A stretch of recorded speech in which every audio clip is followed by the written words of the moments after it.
Hello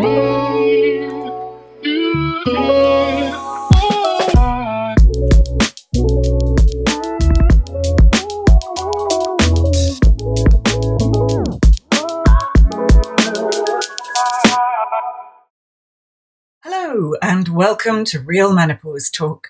My guest today is Nicola Shubrook. Nicola and I knew each other in our 20s and actually lived around the corner from each other. We were both part of a wider, quite tight social group. Life moves you in different directions, and it wasn't until this episode, really, when we reconnected as we find ourselves in the women's health and menopause space. I caught up with another friend from the same friend group recently, and we both agreed on the importance of connection and how good it can be to rekindle friendships. We've talked a bit on the pod here about cleaning what is no longer serving you in life, but equally important is rediscovering what and who is truly important to you. In this episode, Nicola and I talk nutrition, optimizing hormones, cleaning out excess hormones, bowel movements, collagen, stress, and island life. Nicola, lovely to see you. I will explain to everybody in the preamble how we met. And yes, so we didn't actually know each other. But lovely to see you. How are you? I'm really well, thank you. Really well. Very excited to be here, I say, after knowing you for so long and then us not speaking just because life stuff.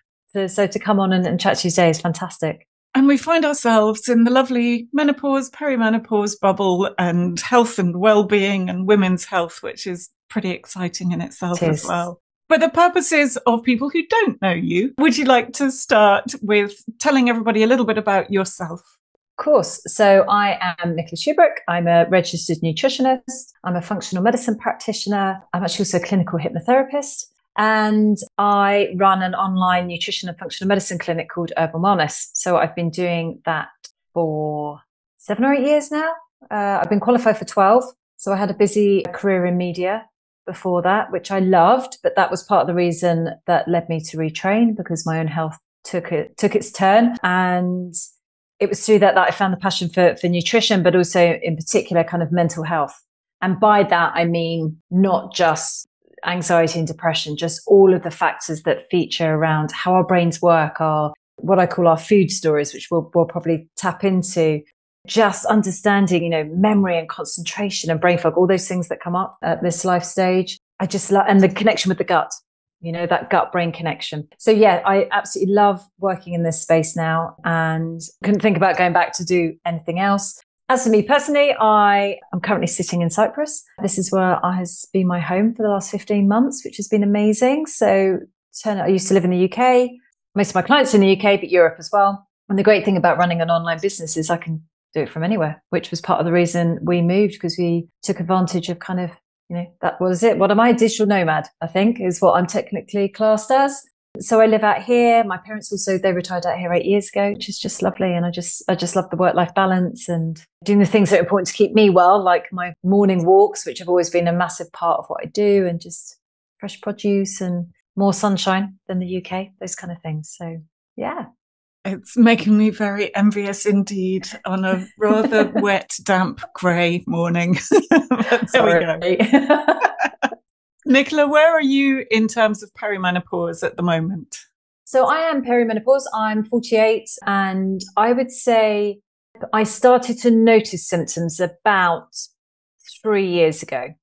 Just a slight change in my menstrual cycle was the first clue for me. And then just a few mood elements, kind of naturally doing the work I do. I've done a lot of work on my hormones over the years, so I don't struggle with PMT or any of that. But then when I started to notice things like, I wouldn't even call it irritability. It's like a flash anger. It can just out of nowhere, one tiny thing can make you go, rah, which is so out of nature for me. So that's when I started to go, okay, something's going on.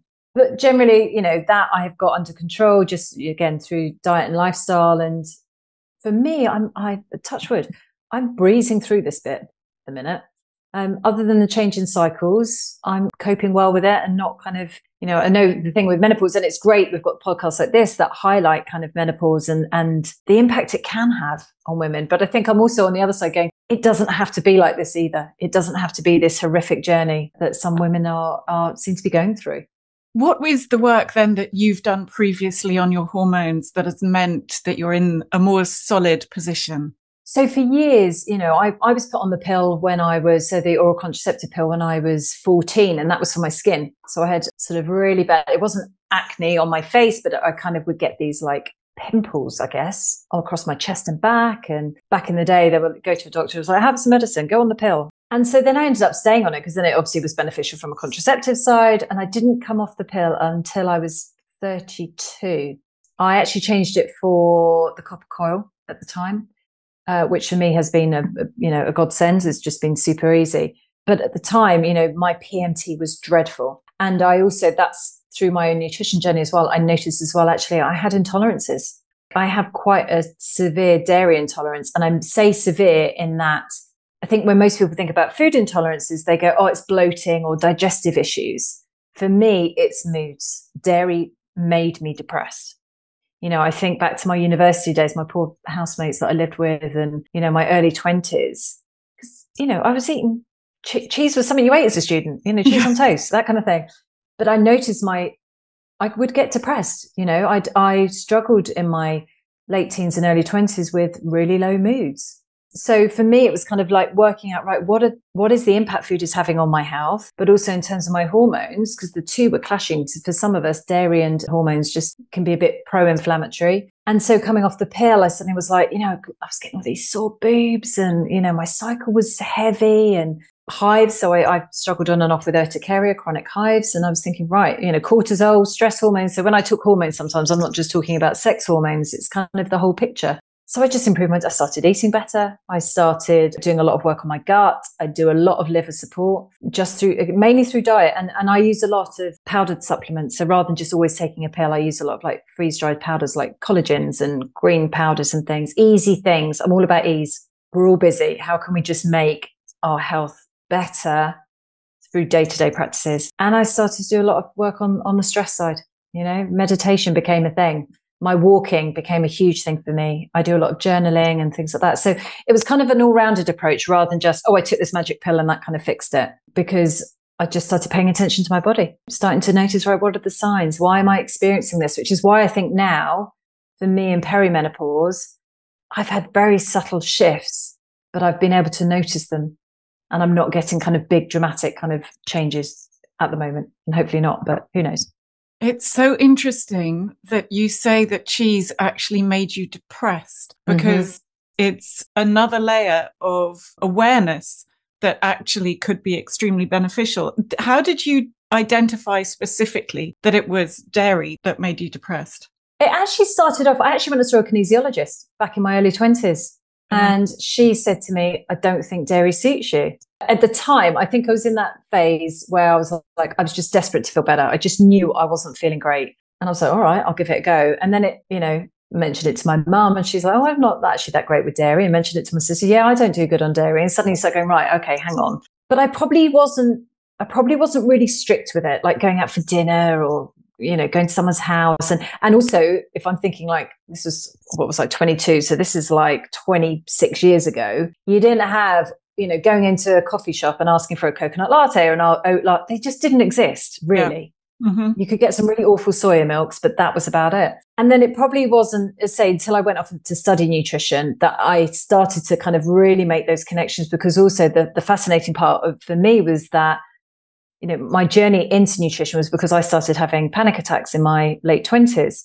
And, whilst I was doing all the therapeutic work, just the fact that actually food and stress was probably exacerbating my symptoms. And then I started to understand that a lot of our brain chemicals are made in our gut. So things like serotonin, which is our happy hormone, 95% of it is made in the gut because we actually need it for our bowel movements and motility. And I just started to join the dots and think, oh, hang on, if I'm giving myself this food that actually is probably doesn't suit me. Every time you're consuming a food that actually doesn't suit you, your body is going to react to it. It can't digest it. So it ends up down-regulating certain pathways and possibly up-regulating the pathways we don't want up-regulated, really. So yeah, it was kind of like going, right, getting to the point going, I need to get the panic to stop. Let's start really being good with my diet. I was then eventually went off to studying it. And Yeah, the best way, and I think that's it. I've seen clients over and over again go off and spend hundreds of pounds or rock up in my sessions and go, I've just gone off and bought all these tests and it says I'm intolerant to like 25 different foods. It's not always the food that's the issue. Sometimes it is the gut. I often see a lot of people just going, well, maybe it is the food. I'm like, then just take it out of your diet for 21 days. That's it. Just take out that one food and see how you feel, whether you're trying to improve your hormones, whether you're trying to improve digestion, whether you think, do you know what? I think there might be a food I feel low because of it. Just think about, even keep a food diary and think, right, what is the common factor? And just take out that one food and just see if it makes a difference. At the end of 21 days, put it back in and you'll soon know if some of those symptoms come back, because it can be like, instant. You mentioned collagen earlier, which is actually something that has come up as a recurrent question a lot lately. What does it really do? And is it worth it? So I think it's important to understand, products, when we talk about collagen, we're talking about the products you can buy, in powders and supplements and liquids. There are lots of different types of collagen. Our body actually has 5 different types of collagen, I think it is. So you'll see products that advertise collagen for your skin, and it might be a marine-based collagen, so fish or marine-based. For me, the research isn't always there on those kind of products in terms of, oh yeah, if I just drink this marine collagen, take this supplement, I won't get as wrinkly as quickly, or whatever it might be. I use a bovine collagen, so that is animal-based. That is basically, when I was saying about the 5 different types of collagen, it's type 1. So that is kind of the fundamental structures of our joints, our ligaments, our gut needs collagen. Every sort of fiber we have in the body, muscle, is collagen based. And so I use a bovine collagen because for me, that's kind of going in almost at the top layer. And it's a powder that I literally just stir into a yogurt or a cup of tea or something like that. And for me, I have noticed difference in both digestion and also skin as well. I just think it works at a base level because collagen naturally declines as we age. And for most of us, if we think about some of the factors that most of us struggle with, stress is one that's going to come up all the time. We're all busy. We're all, as women, wearing loads of different hats, juggling all these things, often neglecting our health in the background whilst we, multitask. Stress is like, it's what we call it. I wouldn't say it's a toxin, but it creates what we call free radicals. It creates toxins in the body. And then the thing you need to mop up those free radicals is antioxidants, often vitamin C. Again, vitamin C is a really important part of collagen formation. For me, it's about using these products in conjunction. You don't just go, oh, I'm going to keep going and eating fried food every day, but I'm taking my collagen. It's about having it as part of lots of fruit and veg in the diet, because no vitamin, no mineral, no nutrient works on its own. It never has done. So I think it's important to say, these products do work, but I think you've got to take it in context as part of your whole diet as well, and not just expect them to fix things. But I wouldn't go and buy necessarily a marine collagen or one that kind of promises the earth. I'd stick with my bovine collagen because I think that works, as say, at that base level, which I find a lot more effective. It seems that an awful lot is grounded in the gut. Mental health, physical health, the whole gamut. It all comes from having a good gut microbiome and making sure that your digestion works really well. Where would you begin with that? If you have a perimenopausal woman who comes to you who's struggling with a range of symptoms, how do you begin? My clients always laugh at me on this because it's like, I ask a lot of questions around their bowel movements, both on my intake form and most sessions. I'm like, how often are they? What color is it? What shape is it? What size is it? Is there any mucus in there? I'm digging down because to me, they are the clues. It's like, particularly if somebody is perimenopausal and they're not going to the toilet every day, I'm like, okay, this is where we need to start. We need good bowel movements because our hormones go through what we call 3 phases of detoxification. It's kind of obviously simplifying this, but the liver does phase 1 and 2 for our hormones, particularly estrogen. The 3rd phase is the gut. So we need to be having good daily bowel movements, because otherwise any excess estrogen, whether you're using HRT or whether it's from you still having menstrual cycles, if you don't go, some of my clients don't go to the toilet for like anything up to 5 days, if not longer. And some of them are like, I've always been like this. And I'm like, that doesn't mean it's normal. Okay. So it's about how do we make sure the body is excreting toxins, getting rid of excess hormones that the body no longer needs, because otherwise you're running the risk of not only reducing your microbiome, which then plays a role in neurotransmitters and in immune system. You potentially can have reabsorption of hormones back into the bloodstream through the gut. So you're increasing your estrogenic load, which for a lot of women is not what you want. For some of us, we do. Some of us do need a bit more estrogen. But if we're being mindful of things like breast cancer and endometriosis and fibroids are a really common symptom in menopause. You don't want more estrogen, or you don't want that estrogen to kind of sort of be going down the wrong pathway. So for me, bowel movements are so important. And often, some of these things can easily rectified. It can get a bit more complex, but I'm like, how much water are you drinking, really? So many of us, again, aren't hydrated. Hydration is the number one rule of nutrition. It's like, I would say to clients, you can last weeks without food, technically. You see them in I'm a Celebrity that's on now, or Bear Grylls, The Island type things. The one thing they can't live without is water. So I'm like, get the hydration levels up. And then it would be fiber. And a lot of people then go, yeah, but if I eat fiber, it makes me bloated. It makes me, I get a lot of flatulence. Well, we have to increase it slowly. And it's using, even things like ground flax seeds or psyllium husks, or, the vegetables, you can eat, just eat more of them. Don't be something like, I'm going to go eat loads of beans and lentils and things, because it'll actually probably make it worse. Trying to keep it really simple, but it's kind of like if your microbiome is low anyway, and you just shove in loads of fiber, you haven't got the microbiome to help break that fiber down. So you will then exacerbate symptoms. So you kind of got to make these changes slowly. But I think half our problem is we want a quick fix and we want it now. And the body doesn't quite work that way. But I would say something as simple as a kiwi fruit. 1 to 2 kiwis a day can actually really help with bowel movements. Easy things like that. So I do talk a lot about gut health with my clients throughout all their sessions, not just the first one. It's so important. I studied perimenopause and menopause through to postmenopause under Jenny Burrell, and one of her colleagues is Michelle Lyons. And what Michelle Lyons doesn't know about a bowel movement is probably not worth knowing. Yeah. So all about the bowel movement. And I mean, on the ultimately basic level, after a really good bowel movement, you feel much better. Mentally, physically, you feel lighter, more energized. Absolutely. That's got to be indication in itself. And 5 days? I know. Often my clients will message me. I can wake up in the morning and come back to literally like I had the best bowel movement last night. It was perfect. And I'm like, hooray, amazing. Yeah, it's so important. But I also think, there's so many factors to it as well. For example, for those of us who are going into offices or commuting or whatever, sometimes we don't want to go when we're at work. We don't want to be in another bathroom. We like the comfort of our own home, so that mucks up routine.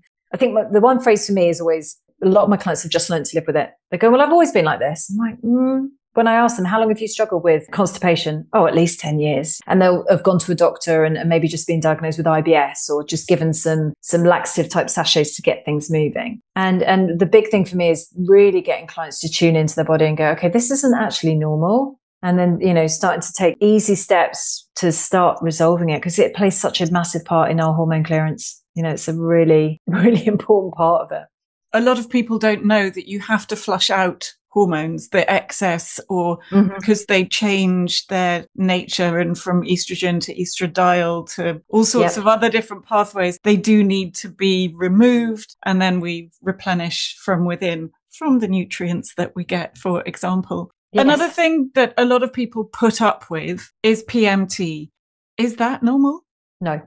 So I often explain to clients, even my clients who aren't perimenopause, whoever created us gave us this amazing body to reproduce. And bear in mind everything that goes with it, having a monthly bleed, all of those kind of things. They didn't then also go, and I'm going to give you a world of pain as well every month. I'm going to give you bloating. I'm going to give you sore boobs, cramping, backache, moods, irritability, sugar cravings. I mean, if they did, they were pretty evil. However we came to be on this planet. So, do you know what? I always remember learning that when I was at nutrition college, when one of my tutors said that, and literally you could have heard a pin drop in the room, because nobody had ever considered it. Because when we're taught as children, or I remember my mum having a book to talk to me about kind of the female reproductive system and, obviously preventing, pregnancies and periods, and this was all going to happen. And I remember part of that being around, you might feel some discomfort and there may be some other symptoms that come with your period each month. We are educated as teenagers, as kids at puberty, that PMT is normal. It's what's to be expected.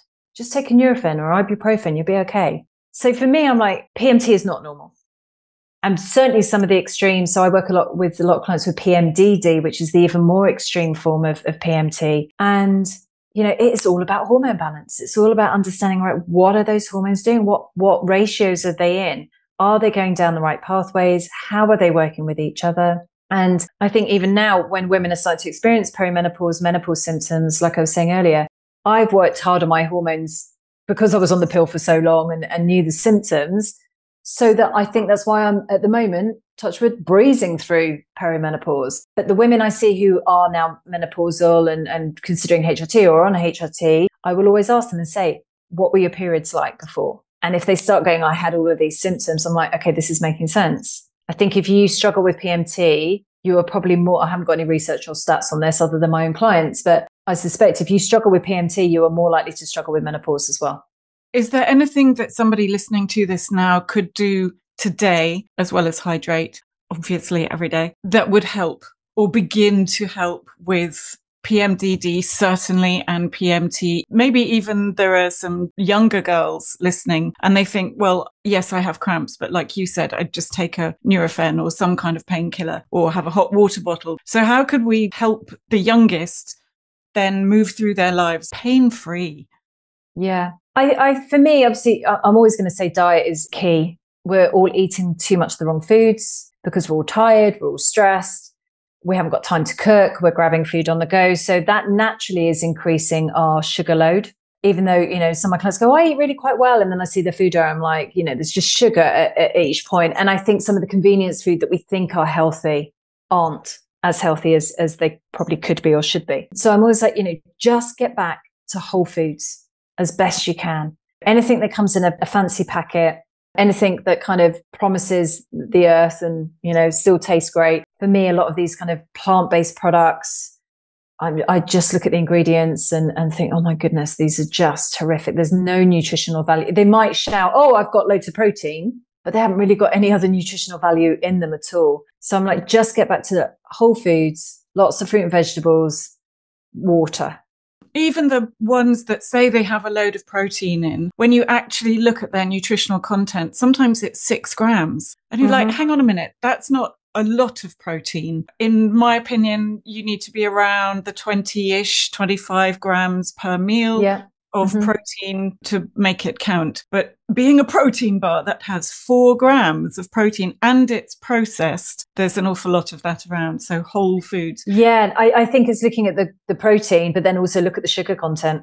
Just because it's high in protein doesn't mean it's not high in sugar. I think the other side of balancing hormones is stress. Cortisol plays a huge role in both our hormone levels and also our gut health. So every time we get stressed, every time, if we wake up in the morning, we're a bit anxious or go, oh, I've got loads to do today, that instant reaction, part of our natural fight and flight response is to move blood flow away from the gut. If that's happening every day, blood flow moves away from the gut, you're not going to get good bowel movements. Your microbiome's not going to be very happy. So we have to find ways in our day to also manage our stress levels, even if it's 10 minutes a day. And a lot of my clients are like, oh, I haven't really got time. I'm like, well, how much time do you spend scrolling on social media? What if you just set your alarm clock 5 minutes earlier and did 5 minutes of breath work before you even launched into the day? Suddenly it becomes doable. So I think managing that stress in whatever way works for you, I think we have to learn to be selfish and say, I need 10 minutes for me personally, not spending time with friends and family who I love and adore, or my kids, for me, that I just zone out, just have that headspace. So we hear loads about stress, but that plays a massive, massive part in our hormone balance. Move yourself a little bit further up the priority list for 5 minutes and then 10 minutes a day. It is possible. It is possible. It is possible to find 10 minutes a day. Nicola, where can people find you apart from on a beach in Cyprus? How can people find you? So they can head to my website, urbanwellness.co.uk, or find me on Instagram or Facebook at Urban Wellness UK. Anybody wants to just DM me or find out more, there's sort of all the avenues to get in contact through there. And any parting pearls of wisdom? For me, it would be start paying attention. And by that, I mean, start tracking, whether it's your gut symptoms, start tracking your periods if you're still having them. Start paying attention and don't just look for the quick fix on it and go, oh, I'm bloated, I'll go and take a certain medication. Think about what are the symptoms? And with that, overlay that with, right, how am I eating? How am I looking after myself? Really prioritize that. I know a lot of clients are like, oh, it sounds easier said than done. It's like, it is actually. Just go back to the basics. Start paying attention to your body, listen to the symptoms, get hydrated, start focusing on whole foods within your diet.